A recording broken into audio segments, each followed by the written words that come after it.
How's it going, everyone? Daxellz here, and today we're going to be reacting to more LEMMiNO. We're going to be reacting to top 10 facts of the ocean. Let's get straight into it. And away we go. Top 10 facts. Oh, ominous.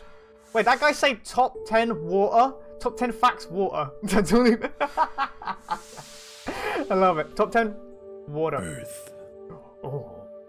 Our home. Like the voice. Over the course of history, we've constantly learned more and more about our planet. Humanity's endless curiosity for the unknown has led us to explore the far reaches beyond the horizon. When that wasn't enough, we took to the skies and even ventured beyond Space. it. Yep. But there is one place that remains a mystery, a place where darkness brings a new meaning to the word, the ocean.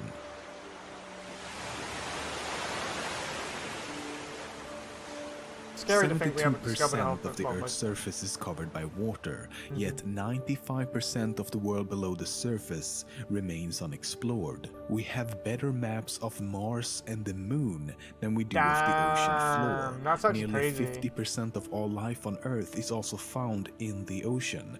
But scientists estimate that at the very least 1 million more aquatic species has yet to be discovered. But we Which can't go basically down there, means right? 'Cause of the that theoretically, no matter how unlikely or illogical it might be to us now, there is still a chance that a talking jello sponge-like creature is enjoying a delicious Krabby Patty right as we speak. Okay, dude. Thinking SpongeBob SquarePants is real. If you've ever flown with a commercial airline and tried to look out the window, things will look pretty small, obviously, but keep that distance in mind. Now imagine that you're on a boat and instead of seeing the ground from high up in the air, you see the ocean floor from the surface. That's how deep the Challenger Deep is. At a depth of almost 11,000 meters, it's the lowest known point in the ocean. The most amazing thing though is that we have been there. Humans have actually touched the bottom of this place. And not only that, we did it in 1960. 1960, that's over 50 years ago now. Humans would not visit again until 52 years later, when in 2012, James Cameron, the famous movie director, actually ventured down to the bottom himself. Why did it take so long? Why did we just, like, Marine animals have something called cleaning stations. At these stations, fish, sharks, turtles, and other aquatic life congregate to be cleaned by smaller shrimp and fish-like creatures. When the animal approaches the cleaning station, it will open its mouth and position its body in such a way as to signal that it needs cleaning. The cleaner fish will then remove and eat the parasites from the skin and even swim into the mouth and gills of any fish being cleaned. Okay. For decades now, scientists have been tracking a mysterious song heard in the depths of the ocean. The song-like sounds have been identified as belonging to a single male whale trying to communicate with others. The problem is that he produces sounds at a frequency of around 52 Hz, but most other whale species sing at frequencies much lower, between the 15 and 25 Hz range. Thus, his singing goes unnoticed no matter how hard he tries, and it's been named the loneliest whale in the world, which coincidentally sounds like a perfect title for a Pixar movie. True. It's been estimated that roughly 3 million shipwrecks is right now resting at the ocean floor. As they slowly sank beneath the surface, never to be seen again, they carried with them all their cargo, their gold, everything. So as we speak, there are several billions worth of treasures waiting to be found at the bottom of the ocean. Mine now, yoink. In 2012, a video from an oil rig in the Gulf of Mexico spotted a highly unusual and surreal looking creature. It was captured over 1,000 meters below the surface, floating around like a sheet or blanket in the water. The creature was later revealed to actually be a form of a jellyfish, Oh. Deepstaria enigmatica to be exact, which is an awesome name by the way. Not much is known Hard about to the animal remember. other than that it lives at a depth of between 1,000 and 2,000 meters. Okay, jeez.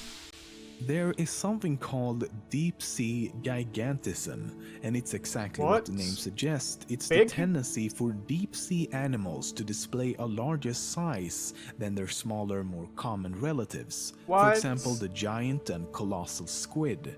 The colossal is the larger of the two and can grow up to 14 meters long, the average length of a freaking bus. Another example is the Japanese spider crab with a maximum leg span of almost 4 meters. There's I also messed the with giant oarfish, which can become over 17 meters long, and the giant isopod, which looks absolutely enormous compared to its smaller relatives. It's not exactly known what is causing the creature's increased size.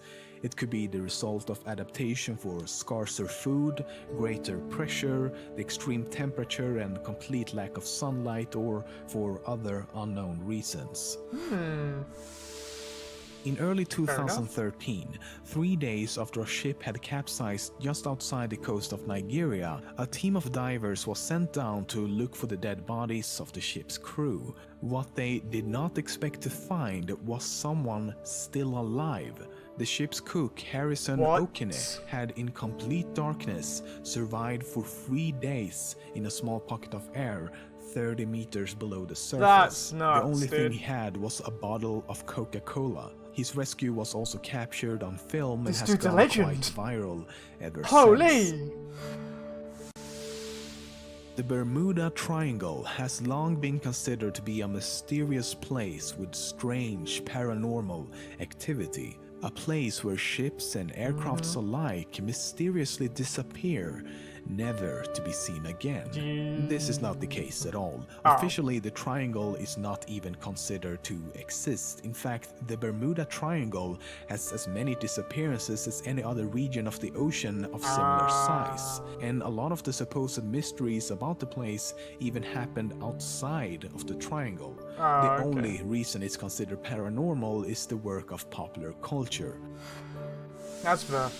That's fair. It should come as no surprise that water pollution is a big problem all around the world today. Our complete disregard for destroying something that is absolutely essential for life on this planet is nothing short of astounding. And it's not just about the life in the ocean, it's about life on Earth, humans included. Millions of marine creatures, birds, and terrestrial animals are killed every year as a direct consequence of pollution. In China, over 90% of the water in and around cities is polluted, which should come as a shock to no one as they release around 60 million tons of waste into the ocean every single day. Jesus. The issue comes down to our inability to account for long-term effects. The fact that what we do now, today, could literally mean life or death in just a few short years. But let's not forget about our pollution of the skies. Global warming has an enormous effect on the oceans as well. About 30 to 40% of the carbon dioxide we release into the atmosphere dissolves into the ocean, rivers, and lakes. It reacts with the water to form carbonic acid and starts a process called ocean acidification, where slowly but I've heard about this. increasingly turning our oceans into acid. Let me say that again, just to let you know how moronic this really is. Okay, I've heard about We are this. knowingly destroying something that is crucial to our survival and probably the reason we even exist in the first place, by turning it into fucking acid.